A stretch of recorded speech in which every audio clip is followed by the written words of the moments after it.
ओम श्री साईं नाथाय नमः। श्री साईं सच्चरित्र अध्याय 14। नांदेड़ के रतन जी वाडिया, संत मौला साहिब, दक्षिणा मीमांसा, गणपत राव बोडस, श्रीमती तरखट और दक्षिणा का मर्म आदि विषयों का इस अध्याय में वर्णन किया जाएगा। श्री साईं बाबा के वचनों और कृपा द्वारा किस प्रकार असाध्य रोग भी निर्मूल हो गए, इसका वर्णन पिछले अध्याय में किया जा चुका है। अब बाबा ने किस प्रकार रतनजी वाडिया को अनुग्रहित किया तथा किस प्रकार उन्हें पुत्र रत्न की प्राप्ति हुई, इसका वर्णन इस अध्याय में होगा। इस संत की जीवनी सर्व प्रकार से प्राकृतिक और मधुर है। उनके अन्य कार्य भी, जैसे भोजन, चलना फिरना तथा स्वाभाविक अमृतोपदेश, बड़े ही मधुर हैं। वे आनंद के अवतार हैं। इस परमानंद का उन्होंने अपने भक्तों को भी रसास्वादन कराया और इसीलिए उन्हें उनकी चिर स्मृति बनी रही। भिन्न भिन्न प्रकार के कर्म और कर्तव्यों की अनेक कथाएं भक्तों को उनके द्वारा प्राप्त हुई, जिससे वे सत्व मार्ग का अवलंबन कर सके।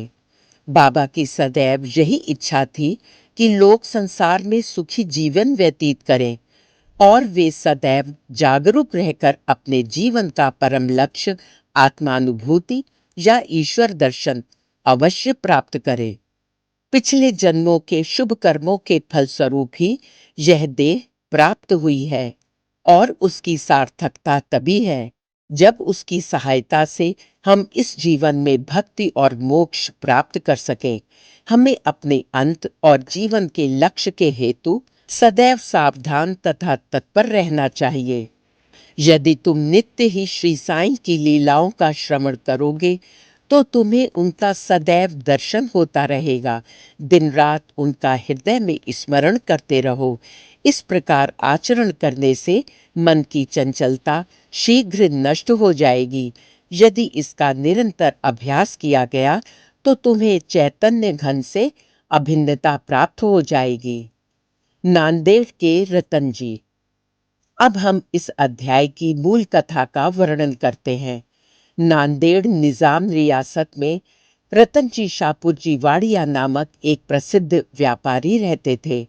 उन्होंने व्यापार में यथेष्ट धनराशि संग्रह कर ली थी।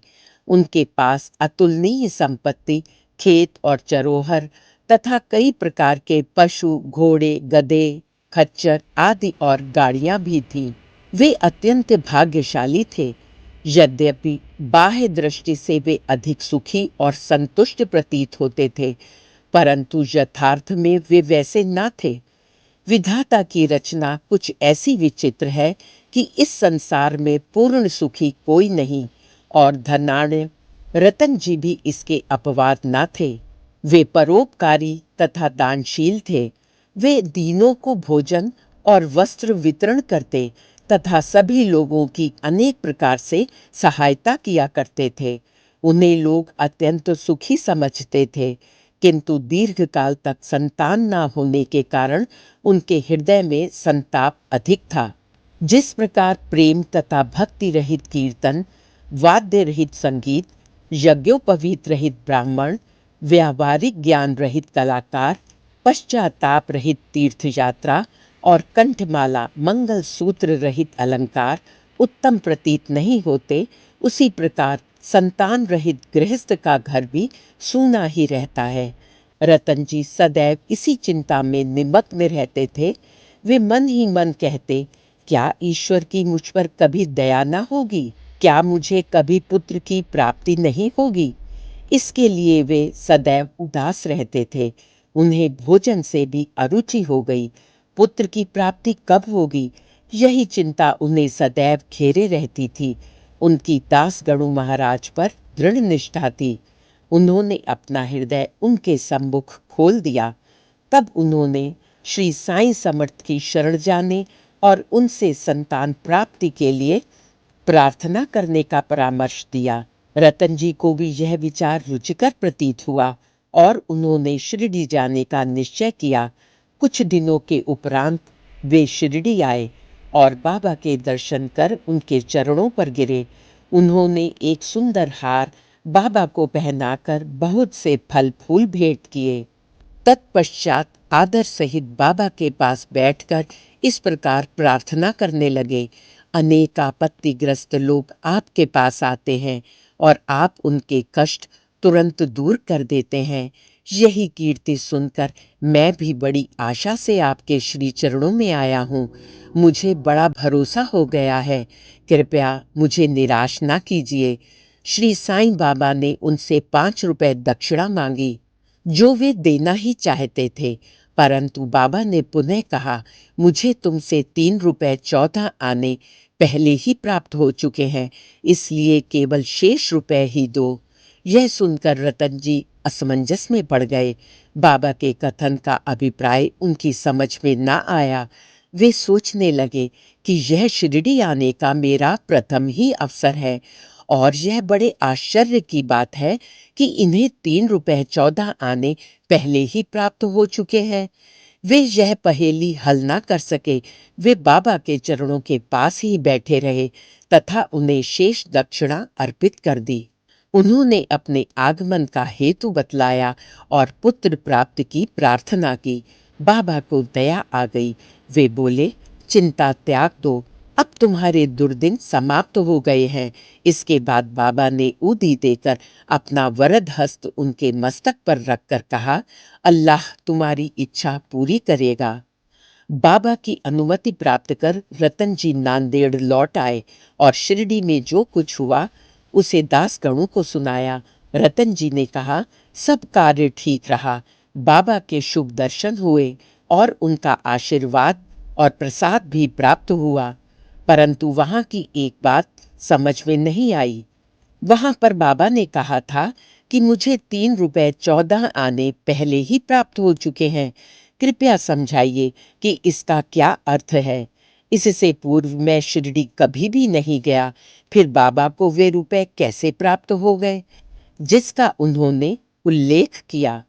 दासगणों के लिए भी यह एक पहेली ही थी। बहुत दिनों तक वे इस पर विचार करते रहे। कई दिनों के पश्चात उन्हें स्मरण हुआ कि कुछ दिन पहले रतन जी ने एक यवन संत मौला साहेब को अपने घर आतिथ्य के लिए आमंत्रित किया था तथा इसके निमित्त उन्होंने कुछ धन व्यय किया था। मौला साहेब नांदेड़ के एक प्रसिद्ध संत थे जो कुली का काम किया करते थे। जब रतन जी ने शिरडी जाने का निश्चय किया था, उसके कुछ दिन पूर्व ही मौला साहेब अनायास ही रतन जी के घर आए। रतन जी उनसे अच्छी तरह परिचित थे तथा उनसे प्रेम करते थे, इसलिए उनके सत्कार में उन्होंने एक छोटे से जलपान की व्यवस्था भी की थी। दासगणु ने रतन जी से आतिथ्य के खर्च की सूची मांगी और यह जानकर सबको आश्चर्य हुआ कि खर्चा ठीक 3 रुपए 14 आने ही हुआ था, ना इससे कम था और ना अधिक। सबको बाबा की त्रिकालज्ञता विदित हो गई। यद्यपि वे शिरडी में विराजमान थे, परंतु शिरडी के बाहर क्या हो रहा है इसका उन्हें पूरा पूरा ज्ञान था। यथार्थ में बाबा भूत भविष्य और वर्तमान के पूर्ण ज्ञाता और प्रत्येक आत्मा तथा हृदय के साथ संबद्ध थे। अन्यथा मौला साहेब के स्वागतार्थ खर्च की गई रकम बाबा को कैसे विदित हो सकती थी। रतन जी इस उत्तर से संतुष्ट हो गए और उनकी साईं चरणों में प्रगाढ़ प्रीति हो गई। उपर्युक्त समय पर उनके यहाँ एक पुत्र का जन्म हुआ जिससे उनके हर्ष का पारावार न रहा। कहते हैं कि उनके यहाँ 12 संतानें हुई, जिनमें से केवल 4 शेष रहीं। इस अध्याय के नीचे लिखा है कि बाबा ने राव बहादुर हरि विनायक साठे को उनकी पहली पत्नी की मृत्यु के पश्चात दूसरा ब्याह करने पर पुत्र रत्न की प्राप्ति बतलाई। राव बहादुर साठे ने द्वितीय विवाह किया। प्रथम 2 कन्याएं हुई जिससे वे बड़े निराश हुए, परंतु तृतीय बार पुत्र प्राप्त हुआ। इस तरह बाबा के वचन सत्य निकले और वे संतुष्ट हो गए। दक्षिणा मीमांसा। दक्षिणा के संबंध में कुछ अन्य बातों का निरूपण कर हम यह अध्याय समाप्त करेंगे।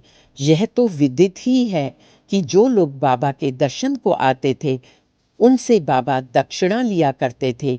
यहाँ किसी को भी शंका उत्पन्न हो सकती है कि जब बाबा फकीर और पूर्ण विरक्त थे तो क्या उनका इस प्रकार दक्षिणा ग्रहण करना और कांचन को महत्व देना उचित था? अब इस प्रश्न पर हम विस्तृत रूप से विचार करेंगे। बहुत काल तक बाबा भक्तों से कुछ भी स्वीकार नहीं करते थे। वे जली हुई दिया सलाइयाँ एकत्रित कर अपनी जेब में भर लेते थे। चाहे भक्त हो या और कोई, वे कभी किसी से कुछ भी नहीं मांगते थे। यदि किसी ने उनके सामने एक पैसा रख दिया तो वे उसे स्वीकार करके उससे तंबाकू अथवा तेल आदि खरीद लिया करते थे। वे प्रायः बीड़ी या चिलम पिया करते थे। कुछ लोगों ने सोचा कि बिना कुछ भेंट किए संतों का दर्शन उचित नहीं है, इसलिए वे बाबा के सामने पैसे रखने लगे। यदि एक पैसा होता तो वे उसे जेब में रख लेते और यदि 2 पैसे हुए तो तुरंत उसमें से 1 पैसा वापस कर देते थे। जब बाबा की कीर्ति दूर दूर तक फैली और लोगों के झुंड बाबा के दर्शनार्थ आने लगे, तब बाबा ने उनसे दक्षिणा लेना आरंभ कर दिया। श्रुति कहती है कि स्वर्ण मुद्रा के अभाव में भगवत पूजन भी अपूर्ण है। अतः जब ईश्वर पूजन में मुद्रा आवश्यक है तो फिर संत पूजन में क्यों ना हो? इसीलिए शास्त्रों में कहा है कि ईश्वर, राजा, संत या गुरु के दर्शन अपनी सामर्थ्य अनुसार बिना कुछ अर्पण किए कभी न करने चाहिए। उन्हें क्या भेंट दी जाए, अधिकतर मुद्रा या धन? इस संबंध में उपनिषदों में वर्णित नियमों का अवलोकन करें। बृहदारण्यक उपनिषद में बताया गया है कि दक्ष प्रजापति ने देवता, मनुष्य और राक्षसों के सामने एक अक्षर दा का उच्चारण किया। देवताओं ने इसका अर्थ लगाया कि उन्हें दम अर्थात आत्मनियंत्रण का अभ्यास करना चाहिए। मनुष्यों ने समझा कि उन्हें दान का अभ्यास करना चाहिए तथा राक्षसों ने सोचा कि हमें दया का अभ्यास करना चाहिए। मनुष्यों को दान की सलाह दी गई। तैत्तरीय उपनिषद में दान व अन्य सत्व गुणों को अभ्यास में लाने की बात कही गई है। दान के संबंध में लिखा है, विश्वास पूर्वक दान करो, उसके बिना दान व्यर्थ है। उदार हृदय तथा विनम्र बनकर आदर और सहानुभूति पूर्वक दान करो। भक्तों को कांचन त्याग का पाठ पढ़ाने तथा उनकी आसक्ति दूर करने और चित्त शुद्ध कराने के लिए ही बाबा सबसे दक्षिणा लिया करते थे। परंतु उनकी एक विशेषता भी थी। बाबा कहा करते थे कि जो कुछ भी मैं स्वीकार करता हूँ मुझे उसे 100 गुना से अधिक वापस करना पड़ता है। इसके अनेक प्रमाण हैं। पहला, श्री गणपतराव बोडस प्रसिद्ध कलाकार अपनी आत्मकथा में लिखते हैं कि बाबा के बार बार आग्रह करने पर उन्होंने अपने रुपयों की थैली उनके सामने उड़ेल दी। श्री बोडस लिखते हैं कि जिसका परिणाम यह हुआ कि जीवन में फिर उन्हें धन का अभाव कभी ना हुआ तथा प्रचुर मात्रा में लाभ ही होता रहा। इसका एक भिन्न अर्थ भी है। अनेकों बार बाबा ने किसी प्रकार की दक्षिणा स्वीकार भी नहीं की। इसके 2 उदाहरण हैं। बाबा ने प्रोफेसर सी के नारके से 15 रुपए दक्षिणा मांगी। वे प्रत्युत्तर में बोले कि मेरे पास तो 1 पाई नहीं है। तब बाबा ने कहा कि मैं जानता हूँ तुम्हारे पास कोई द्रव्य नहीं है, परंतु तुम योग वशिष्ठ का अध्ययन तो करते हो, उसमें से ही दक्षिणा दो। यहाँ दक्षिणा का अर्थ है पुस्तक से शिक्षा ग्रहण कर हृदयंगम करना, जो कि बाबा का निवास स्थान है। दूसरा, एक दूसरी घटना में उन्होंने एक महिला श्रीमती R.A. तरखट से 6 रुपए दक्षिणा मांगी। महिला बहुत दुखी हुई क्योंकि उसके पास देने को कुछ भी न था। उनके पति ने उन्हें समझाया कि बाबा का अर्थ तो षड रिपुओं से है, जिन्हें बाबा को समर्पित कर देना चाहिए। बाबा इस अर्थ से सहमत हो गए। यह ध्यान देने योग्य है कि बाबा के पास दक्षिणा के रूप में बहुत सा द्रव्य एकत्रित हो जाता था। सब द्रव्य वे उसी दिन व्यय कर देते और दूसरे दिन फिर सदैव की भांति निर्धन बन जाते थे। जब उन्होंने महासमाधि ली तो 10 वर्ष तक हजारों रुपया दक्षिणा मिलने पर भी उनके पास स्वल्प राशि ही शेष थी।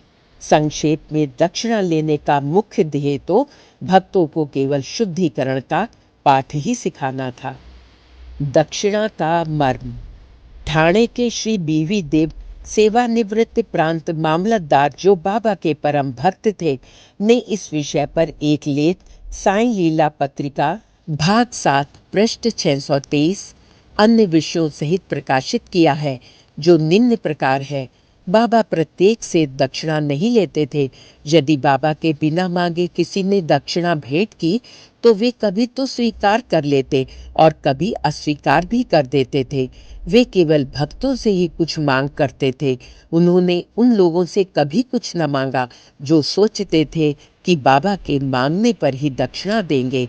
यदि किसी ने उनकी इच्छा के विरुद्ध दक्षिणा दे दी तो वे वहां से उसे उठाने को कह देते थे। स्त्री और बालकों से भी वे दक्षिणा ले लेते थे। उन्होंने सभी धनाढ़यों और निर्धनों से कभी दक्षिणा नहीं मांगी। बाबा के मांगने पर भी जिन्होंने दक्षिणा न दी उनसे वे कभी क्रोधित नहीं हुए।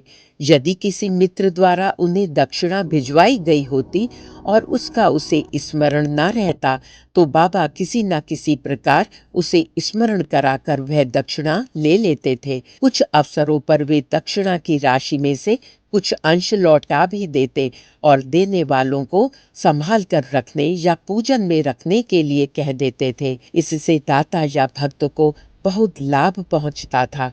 यदि किसी ने अपनी इच्छित राशि से अधिक भेंट की तो वे वह अधिक राशि लौटा देते थे। किसी किसी से तो वे उसकी इच्छित राशि से भी अधिक मांग कर बैठते थे और यदि उसके पास नहीं होती तो दूसरे से उधार लेने या दूसरों से मांगने को भी कहते थे। किसी किसी से तो दिन में 3-4 बार दक्षिणा मांगा करते थे। दक्षिणा में एकत्रित राशि में से बाबा अपने लिए बहुत थोड़ा खर्च किया करते थे, जैसे चिलम पीने की तंबाकू और धूनी के लिए लकड़ियां मोल लेने के लिए आदि। शेष अन्य व्यक्तियों को विभिन्न राशियों में भिक्षा स्वरूप दे देते थे।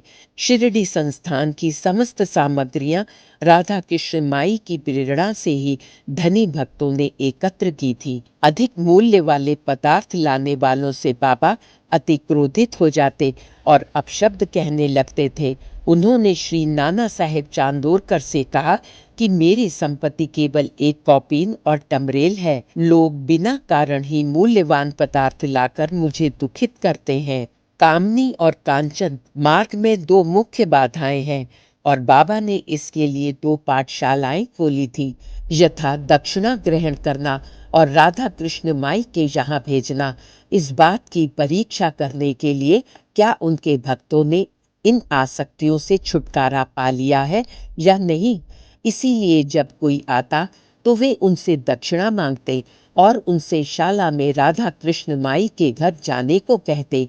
यदि वे इन परीक्षाओं में उत्तीर्ण हो गए, अर्थात यह सिद्ध हुआ कि वे कामनी और कांचन की आसक्ति से विरक्त हैं, तो बाबा की कृपा और आशीर्वाद से उनकी आध्यात्मिक उन्नति निश्चय ही हो जाती थी। श्री देव ने गीता और उपनिषद से घटनाएं उद्धृत की हैं और कहते हैं कि किसी तीर्थ स्थान में किसी पूज्य संत को दिया हुआ दान दाता को बहुत कल्याणकारी होता है। शिरडी और शिरडी के प्रमुख देवता साईं बाबा से पवित्र और है ही क्या। श्री सतगुरु साईनाथार्पणमस्तु। शुभम भवतु। श्री सतगुरु साईनाथार्पणमस्तु। शुभम